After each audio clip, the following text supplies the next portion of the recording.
Introducing the DJI Neo 2 drone with gesture control. It can even handle harsh, windy environment, packed with a lot of smart features. Pero ang tanong, sino kaya ang nagpapalipad nito? Ako ba? Of course, not my mother. A senior citizen, first time ever to fly a drone with zero experience. Hindi din techie. Look at that woman. She can fly Neo 2 without any problem. Kitang-kita ang happiness ng first timer. But we never stop there. Gamit ang front display ng DJI Neo 2, she want to fly it again using the follow mode.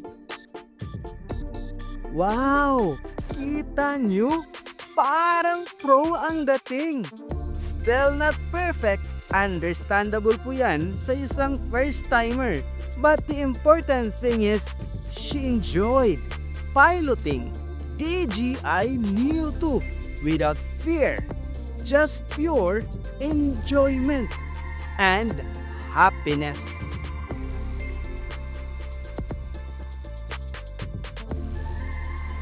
As she turns around, the drone follows. And as it lands on her palm, makikita mo talaga ang saya. It's priceless joy straight from the heart.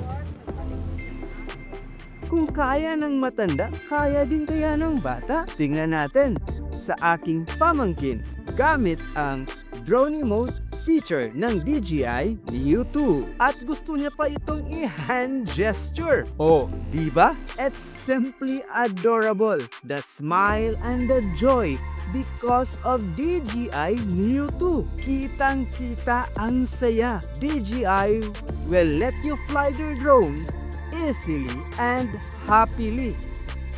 Now my sister chooses the circle mode. And as it flew around her, making an eye-to-eye contact with DJI Neo 2, mixing it with a bit of dancing. Makikita mo sa kanyang mukha, the delight, ang saya, at excitement.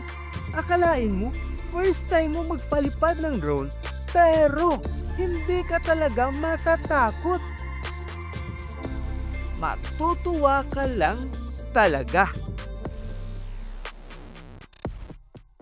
Now at the landing, you can feel as if you are a pro pilot. Happy!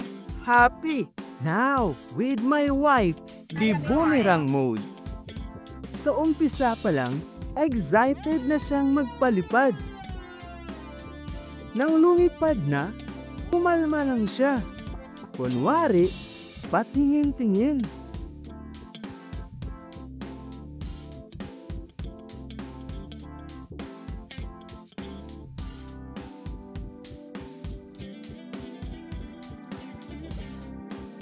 At pagbaba ng DJI Neo 2, gusto niya agad maglanding sa kamay niya. Pero ayaw ni Neo 2. Nagkaalit tuloy. O, baba na DJI Neo 2. Pasaway ka. O, di ba? Tumawa na siya sa saya. Kulit nitong DJI Neo 2. Yun, feeling accomplished na siya. Sige nga si Kuya IT naman.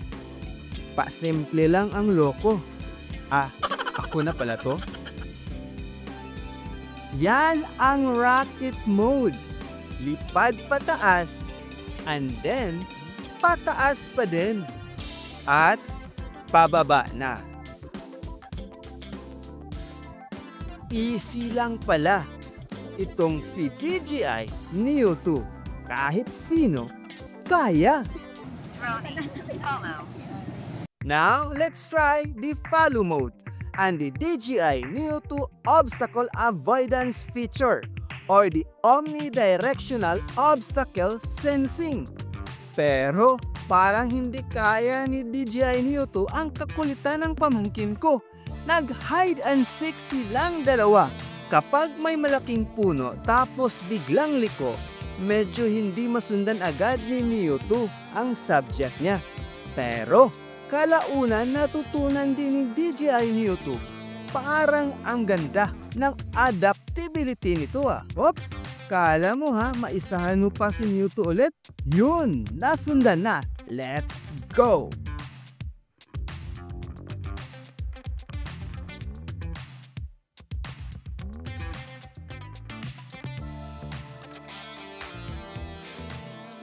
Oops! Kaya ni Mewtwo sumunod at hindi bumangga. Astig talaga ang omnidirectional sensing nito. Hindi lang router ang may omnidirectional, si Mewtwo din. At na nag-try ang pamangkin kung pumasok sa, ano ba yan? Metal grills ba yan? Hindi sumunod. I'm waiting pa naman na papasok din siya. Pero ang Luko wise din.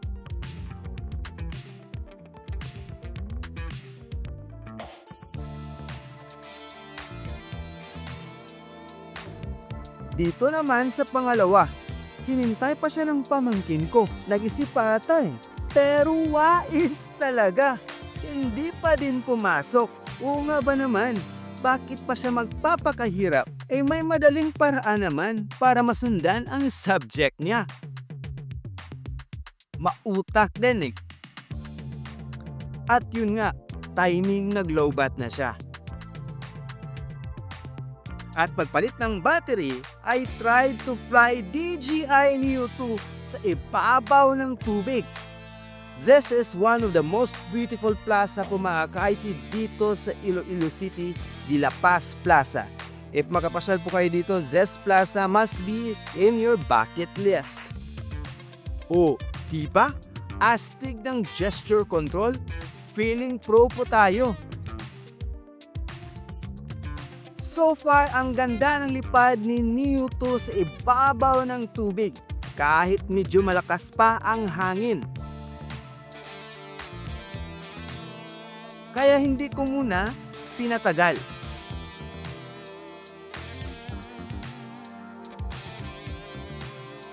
Gusto nila ng group picture, pero medyo malakas talaga ang hangin. Sabi ko, babalik na lang kami muna sa walaang tubig. Okay din, nakapag-video pa din kami. Capturing the moment of happiness. Kasama si DJI Mewtwo. At yun nga, hindi talaga mapigilan. Dito, we did the selfie shot. Selfie shot includes 3 shots on different angles. O, diba? Astig ng Mewtwo. No need na to ask strangers para makapag-picture ang buong family. Kaya, happy!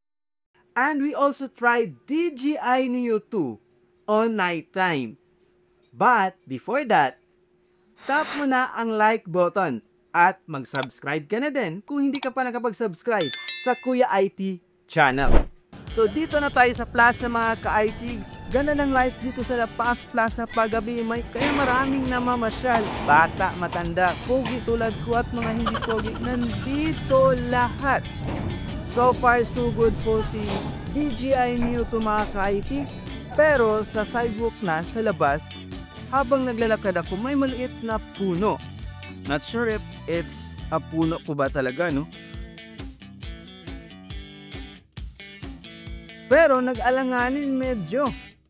Nag-alanganin konti si DJI Mewtwo.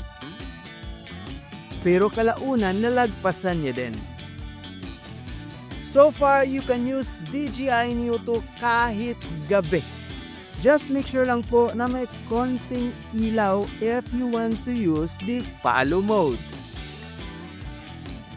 We also tried the vertical shots ng DJI Mewtwo with my wife, daughter, and myself. Astig pa din ang kuha ng vertical. Maganda to pang vlogs at YouTube shorts. This is also equipped with 4K resolutions 30, 50, 60 FPS and 4K 100 FPS for the follow mode. To transfer your videos, simply click the download and you get the fastest download up to 80 Mbps.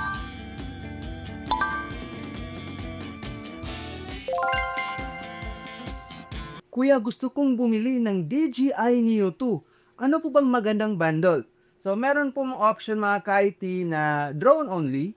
So, ito lang po yun. Drone at yung dala niyang battery pack. So, yung sa akin naman po is drone only din, pero naka-FMC po siya.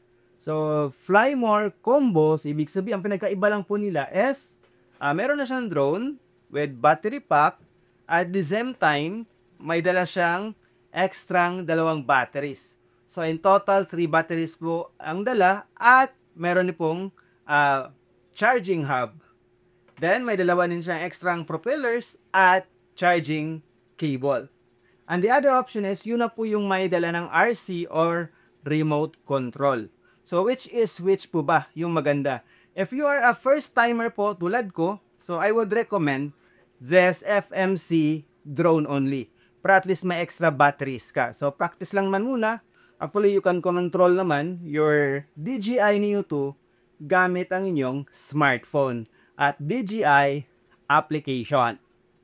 By the way, thanks po pala kay Ma'am Rio at kay Ma'am Hana and then sa buong UCN team at sa DJI Philippines for this collaboration and making this video possible. Oh, may omnidirectional sensing si DJI Neo 2. Gusto mo ba na omnidirectional na access point na halos kaya ang 1 kilometer? 250 meters to the north, 250 to the south, 250 to the east and west. So, 1 kilometer po yan. Gusto mong malaman kung anong access point yan? Watch this!